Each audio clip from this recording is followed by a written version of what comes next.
ఎంతో టేస్టీగా ఉండే కొబ్బరి లడ్డు రెడీ అయింది. చూసారా ఎంతో జ్యూసీగా కొబ్బరి లడ్డు రెడీ. కొబ్బరి లడ్డు తయారు చేసుకోవడం ఎలానో ఇప్పుడు చూద్దాం. పచ్చి కొబ్బరి మనం కొట్టుకున్న పచ్చి కొబ్బరి ఉంటుంది కదా, ఒక చిప్ప తీసుకొని ఒక కొబ్బరిని కొట్టి ఆ చిప్ప మీద ఇలా పైదంతా తీసేసి ఇలా తీసుకోవాలండి, వైట్గా వచ్చేటట్టు. ఎంత ఇలా వైట్గా తీసుకొని ఈ చిప్పలన్నీ అట్నే తీసుకోవాలి. ఇప్పుడు అట్లా తీసుకున్న కొబ్బరి ముక్కల్ని మంచిగా ఇట్లా చిన్న చిన్న ముక్కలుగా కోసుకొని మిక్సీ జార్లో వేసుకొని మెత్తగా పొడిలాగా పట్టుకోవాలి. మిక్సీ జార్ తీసుకొని ఈ కొబ్బరి ముక్కల్ని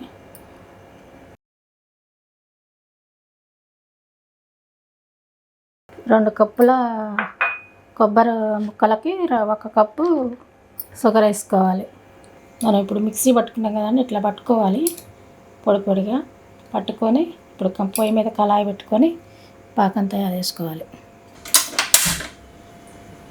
2 కప్పుల కొబ్బరి ముక్కలకి 1 కప్పు షుగర్ వేసుకోవాలి. 1 కప్పు వాటర్ వేసుకోవాలి.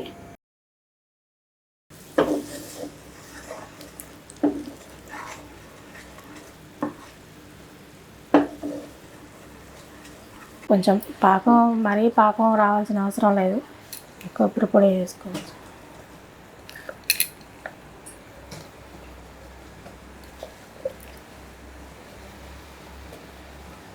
ఇప్పుడు ఈ పొడిని మెత్తగా ఈ నీరంతా ఇంకిపోయేటట్టు మెత్తగా అయ్యేటట్టు కొంచెం ఫ్రై చేసుకోవాలి.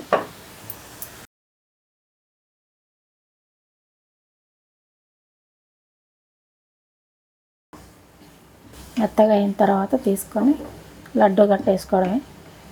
చాలా ఈజీగా ఉంటుంది, మీరు కూడా ట్రై చేయండి. ఇందులో 2 స్పూన్ల నెయ్యి వేసుకుంటే ఇంకా టేస్టీగా ఉంటుందండి. నెయ్యి అంతా కలిసేదాకా బాగా తిప్పుకొని 1-2 నిమిషాలు ఉంచుకొని దించేసుకొని లడ్డూలు కట్టేసుకోవడమే. కొబ్బరి లడ్డు రెడీ అయిపోతుంది. ఇలా చేసుకున్న మిశ్రమాన్ని ప్యాన్ కింద పెట్టుకొని కాసేపు చల్లార్చుకొని 2 నిమిషాలు ఇలా లడ్డు కట్టుకోవాలి. లడ్డు చూసారా సూపర్గా తయారైంది. ఈ లడ్డూకి మనం కొంచెం ఎండు కొబ్బరి కానీ పచ్చి కొబ్బరి కానీ ఇట్లా తురుము తీసుకొని కొబ్బరి లడ్డు లాగా మనకి పైన డెకరేషన్కి ఇలా చేసుకొని ఈ కిస్మిస్ జీడిపప్పు కానీ ఏదో ఒకటి మనం పెట్టుకొని అన్ని లడ్డూలు ఇట్లా తయారు చేసుకొని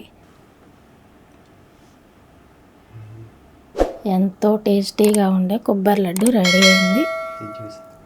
చూసారా ఎంతో జ్యూసీగా కొబ్బరి లడ్డు రెడీ. చాలా టేస్టీగా ఉంటాయి.